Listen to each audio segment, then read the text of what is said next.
और आप बने हैं मेरे साथ नैन टेक्निकल अड्डा पे।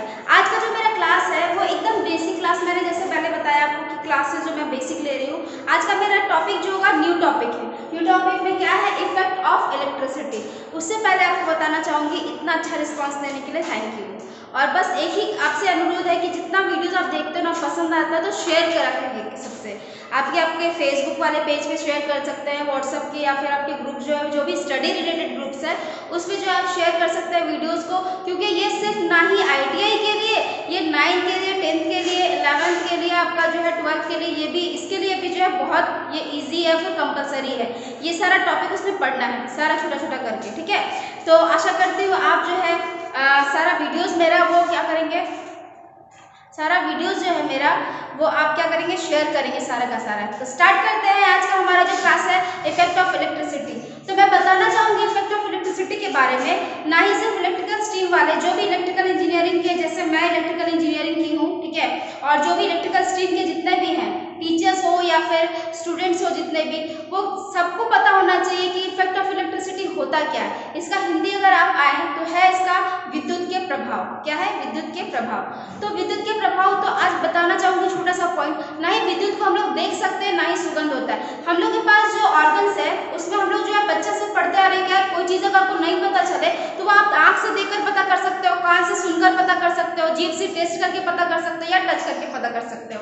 लेकिन इलेक्ट्रिसिटी ऐसा है जिसको आप इन सब चीज़ से पता नहीं कर सकते हो, ना ही सुन कर पता कर सकते हो, ना ही देख के पता कर सकते हो। देखने पे अगर छूकर आप देखोगे तो क्या हो सकता है, झटका लग सकता है, मतलब जो इलेक्ट्रिक करंट जिसको बोलते हैं। तो आप क्या करोगे, इफेक्ट ऑफ इलेक्ट्रिसिटी में कुछ कुछ ऐसा चीज होता है जिससे आपको पता चलता है कि इलेक्ट्रिसिटी वहाँ पे है मौजूद। तो आप कैसे ये पता करोगे या कैसे ये चीज पता करोगे, तो मैं आज जो है मेरा टॉपिक जो है, आज का वीडियो जो है उसी पे बेस्ड है। आपको पता चलेगा कि इफेक्ट ऑफ इलेक्ट्रिसिटी में आखिर होता क्या है। तो मैंने आपके स्क्रीन पे आपको लेफ्ट साइड में दिख रहा होगा 4 पॉइंट मैंने लिख रखा है यहाँ पे। 4 पॉइंट में पहला जो है हीटिंग इफेक्ट है, दूसरा है मैग्नेटिक इफेक्ट, तीसरा है आपका केमिकल इफेक्ट और चौथा है रेज इफेक्ट। तो सबके बारे में मैं जो है छोटा छोटा शॉर्ट वाइज आपको बताते जाऊंगी, ताकि आपको जो सारा चीज डाउट जो है क्लियर होता रहे। साथ एग्जांपल भी देते जाऊंगी ताकि आपके दिमाग से वो चीज निकला नहीं। मेरा एक ही पर्पस है कि जो भी बताऊं सटीक बताऊं, जो आपके दिमाग तक सीधे पहुंच जाए और कभी दिमाग से निकले ना वो चीज, ताकि आप आगे भी जो है ये सब बातें बिना पढ़े भी आप क्या करो, शेयर कर सको दूसरों के साथ। तो सबसे पहला मेरा हीटिंग इफेक्ट है। हीटिंग इफेक्ट मतलब क्या होता है, ऊष्मा का प्रभाव, ठीक है। ऊष्मा का प्रभाव में क्या आपको पता चलेगा, ऊष्मा का प्रभाव मतलब क्या आपको देखना है कि हीट का जो है इफेक्ट कैसा होता है। तो आप सिंपल से जानो, कोई भी इलेक्ट्रिकल मशीन होगा या कंडक्टर होगा, जब हम उसमें करंट सप्लाई देंगे, जब उसमें करंट जाएगा तो क्या होगा, कंडक्टर के रेजिस्टेंस के कारण क्या होगा, उसमें ऊष्मा उत्पन्न होगी। यही जो ऊष्मा उत्पन्न होगी ये कहलाएगा हीटिंग इफेक्ट है। सपोज आप देखते हो, एग्जांपल के लिए मैं बताती हूँ, हीटर सबके घर में यूज होता है, जनरली इंडक्शन यूज होता है, ओवन यूज होता है। होता क्या है उसमें, इलेक्ट्रिकल मशीन में जो रेजिस्टेंस के कारण क्या होता है, गर्मी उत्पन्न होता है, और उससे क्या होता है, आपका जो भी नेसेसरी आपका काम है वो आप कर सकते हो। तो मतलब कहने का मतलब सिर्फ यही है कि जो भी आपका कंडक्टर हो या मशीन हो, सबका अपना रेजिस्टेंस होने के कारण क्या होगा, उसमें गर्मी उत्पन्न होगी, और यही गर्मी जो उत्पन्न होती है ये कहलाता है हीटिंग इफेक्ट। विद्युत का जो है ऊष्मा का प्रभाव कहलाता है। आई होप आपको समझ में आ रहा हो। हमारा एग्जांपल भी आप देख सकते हो, यहाँ पे हीटर हो गया, सोल्डरिंग आयरन है, ओवन है, आयरन है जो आप इस्त्री करते हो कपड़े को, ठीक है। तो ये सारा एग्जांपल हो सकता है। सेकंड पॉइंट है, ये हमारा क्या है, सेकंड पॉइंट मैग्नेटिक इफेक्ट। अब मैग्नेटिक इफेक्ट नाम है तो मैग्नेटिक इफेक्ट में क्या हो सकता है, मैग्नेट तो ऑब्वियसली होगा ही होगा, ठीक है। अब चुंबक के द्वारा जो है आपका ये बता रहा है, प्रभाव बता रहा है। तो आप किसी भी चुंबक में जो है सोलेनोइड, चुंबक नहीं, यहाँ पे देते हैं छोटा सा एग्जांपल, कोई भी मतलब सोलेनोइड बोले या फिर फेरोमैग्नेटिक मटेरियल बोले, इसमें क्या होगा ना, इस पे क्या करेंगे हम लोग जो है तार का जो है आपका जो कॉपर वाला वायर होता है उससे क्या करेंगे, टर्न करेंगे तार में, और उसको सप्लाई देंगे ना, तो वो जो मेरा फेरोमैग्नेटिक मटेरियल है वो क्या होगा, चुंबक बन जाएगा। और क्या बनेगा, और आसपास का जो क्षेत्र है वो मैग्नेटाइज हो जाएगा, मतलब वहाँ चुंबक की शक्ति उत्पन्न होने लगेगी या फिर महसूस होने लगेगी। ये इफेक्ट क्या कहलाएगा, मैग्नेटिक इफेक्ट कहलाएगा। क्या कहलाएगा, मैग्नेटिक इफेक्ट, मतलब मैग्नेट से जो इफेक्ट मिल रहा है हमको वो क्या कहलाएगा, मैग्नेटिक इफेक्ट, ठीक है। एग्जांपल के तौर पे देखते हैं, आपका जो मोटर काम करता है, पंखा काम करता है, ट्रांसफार्मर, मैंने सब पढ़ा रखा है। आप जो है मेरे चैनल नैन टेक्निकल अड्डा पे जाएं और प्लेलिस्ट में जाके जब देखेंगे आप, तो सारा का सारा मैंने टॉपिक वाइज जो है क्लियर कर दिया हो अलग। जैसे अगर ट्रांसफार्मर आपको देखना है तो उसका 5 पार्ट अलग दिया है प्लेलिस्ट में, तो उस तरह आप जाके देख सकते हो। रेजिस्टेंस वाला जो मैं बात बोल रही हूँ, हर एक बात जो मेरा यूज हो वीडियोस में है, आप जाकर प्लेलिस्ट से देख सकते हैं उसको, ठीक है।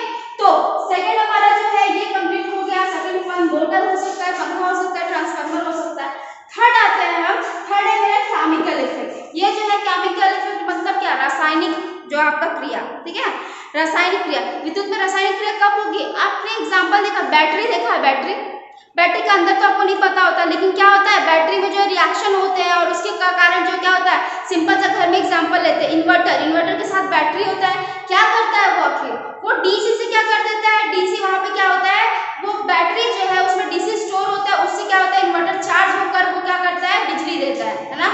तो वो कैसे हो रहा है, तो ये बताना चाहूंगी आपको कि इसमें दो इलेक्ट्रोड काम करते हैं, पहला जो है नेगेटिव इलेक्ट्रोड, दूसरा पॉजिटिव इलेक्ट्रोड।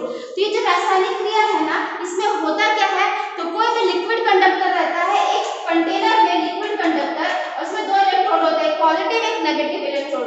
और यहाँ पे जब सप्लाई दिया जाता है यहाँ से, तो क्या होता है इसके अंदर जो भी लिक्विड कंडक्टर होते हैं ये अपने अणुओं में बढ़ जाते हैं, अवयव में बढ़ जाते हैं। जैसे अगर NaCl अगर हम लेते हैं तो क्या होता है, Na अलग हो जाता है और Cl अलग हो जाता है, Na प्लस में चला जाता है और Cl माइनस में चला जाता है। तो ये अंदर क्रिया होती है, आपको बाहर दिखती है, बाहर आपको इफेक्ट दिखता है सिर्फ कि हाँ ये चीज हो रहा है। तो ये पूरी क्रिया क्या कहलाती है, ये पूरी क्रिया कहलाती है केमिकल इफेक्ट। कहाँ देखने को मिल सकता है, तो बैटरी में देखने को मिल सकता है, इलेक्ट्रोप्लेटिंग में देखने को मिल सकता है। इलेक्ट्रोप्लेटिंग होता क्या है, तो कोई भी धातु के ऊपर दूसरा धातु का परत चढ़ाना इलेक्ट्रोप्लेटिंग कहलाता है। सो एग्जांपल के लिए चांदी की अंगूठी में आप जब सोने का पानी चढ़ाते हैं तो वो क्या है, एक तरह का इलेक्ट्रोप्लेटिंग ही है। आई होप आपको समझ में आ रहा हो मेरा क्लास। आप 1 से 2 बार वीडियोस को देखिए बिना स्किप किए, डेफिनेटली आपको समझ में आएगा, 110% श्योर हूँ। तो मेरा थर्ड वाला जो पोर्शन है वो कंप्लीट हो चुका है। फोर्थ आता है रेज इफेक्ट, है ना। आजकल के युग में जो है ना, रेज इफेक्ट का जो यूज है शारीरिक विज्ञान जांच में जो है बहुत यूज किया जा रहा है। आप देखते हो कभी भी एक्सरे क्या होता है, वो दिखता है क्या, वो रेज के इफेक्ट के द्वारा होता है। तो ये क्या है, इसका भी विद्युत का ही इफेक्ट है, ये भी मशीन के द्वारा ही है।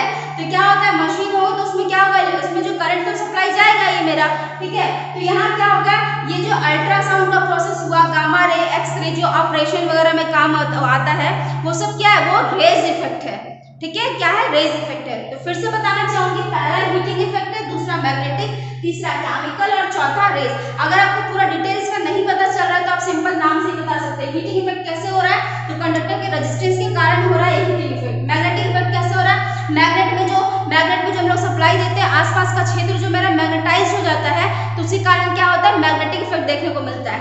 थर्ड हमारा है केमिकल इफेक्ट। तो ये क्या है, केमिकल इफेक्ट क्या है, तो आपका जो लिक्विड कंडक्टर है उसमें क्या सप्लाई देने पे वो अपने जो आयंस में बढ़ जाते हैं लिक्विड कंडक्टर, और वो कहलाता है केमिकल इफेक्ट। ये जो इफेक्ट हमको देखने को मिलता है। फोर्थ हमारा है रेज इफेक्ट। ये क्या है, शारीरिक विज्ञान में आजकल यूज हो रहा है, और सारा आपका जांच जितना भी जांच टाइप होता है वो क्या करते हैं हम लोग, रेज के इफेक्ट के कारण ही करते हैं। कभी आप सुने हो कि रेज के इफेक्ट के कारण क्या हो रहा है, कोई भी बीमारी है तो आजकल क्या कर रहे हैं, रेज इफेक्ट से ज्यादा चेक किया जा रहा है ना, उसमें काटने फाड़ने का जो है जरूरत नहीं होता ये चीज, ठीक है। एग्जाम्पल के तौर पर आप देखो यहाँ पे रेज इफेक्ट में एक्सरे हो सकता है, अल्ट्रासाउंड हो सकता है। आई होप आपको समझ में आ रहा हो मेरा क्लास, मेरे साथ बने रहे 9 टेक्निकल अड्डा पे। और नेक्स्ट जो मेरा टॉपिक होगा ये वेरी इंपॉर्टेंट है इस वाले पूरे चैप्टर के लिए, क्योंकि यही जो है ये इस वाले चैप्टर का बेस है। इसके बाद मेरा पूरा बैटरी का चैप्टर स्टार्ट हो जाता है, तो मैं एक एक करके सारा बैटरीज के बारे में आपको बताऊंगी। आपने देखा है सारा बैटरी, इन्वर्टर का बैटरी हो, टॉर्च का बैटरी हो, रिमोट का बैटरी हो, है ना, कोई भी टीवी के रिमोट का बैटरी, खिलौना में जो आपका जो बैटरी यूज होता है वो सब, तो मैं सबके बारे में एक एक करके बताऊंगी। तो ये क्लास ऐसे ही स्पेशल बन जाता है। तो इलेक्ट्रोलाइट के बारे में बताना चाहूंगी। इलेक्ट्रोलाइट क्या है, तो इलेक्ट्रोलाइट क्या है, जैसे मैंने बताया केमिकल इफेक्ट, सेम वैसे ही एक कंटेनर लेना है आपको, ठीक है। कंटेनर में ये जो आपका केमिकल इफेक्ट तो मैंने बताया ये वाला। इलेक्ट्रोलाइट क्या है, तो इलेक्ट्रोलाइट सिंपल में बोलेंगे वैसा तरल चालक या वैसा लिक्विड कंडक्टर, लिक्विड भी हो पहला, दूसरा कंडक्टर भी हो, मतलब लिक्विड होगा और इसमें करंट फ्लो करे वैसा, ठीक है। तो लिक्विड कंडक्टर, वैसा लिक्विड कंडक्टर जिसमें हम लोग करंट देने के बाद वो अपने अवयव में टूट जाए कंडक्टर। तो जैसे एग्जांपल में मैंने बताया था क्या, अगर AgNO3 लूं तो क्या होगा, Ag अलग हो जाएगा और NO3 अलग हो जाएगा, ये आप देख रहे हो। तो ऐसा तरल चालक या ऐसा लिक्विड कंडक्टर इसमें सप्लाई देने पर वो अपने अवयव में टूट जाए, वो कहलाता है इलेक्ट्रोलाइट। एग्जाम्पल के तौर पे देखिए यहाँ पे डाइल्यूट H2SO4, दूसरा NaCl, तीसरा AgNO3 और ETC। आपके पास जो भी आपको लगता है कि वो लिक्विड कंडक्टर है, मतलब विद्युत की सप्लाई में मदद करता है और लिक्विड कंडक्टर के रूप में है, तो आप उसका एग्जाम्पल दे सकते हो। तो आई होप आपको मेरा क्लास समझ में आया हो अच्छे से। बिना स्किप किए वीडियो को देखें 1 से 2 बार और डेफिनेटली समझ में आएगा। तो आज के लिए इतना ही। Thank you.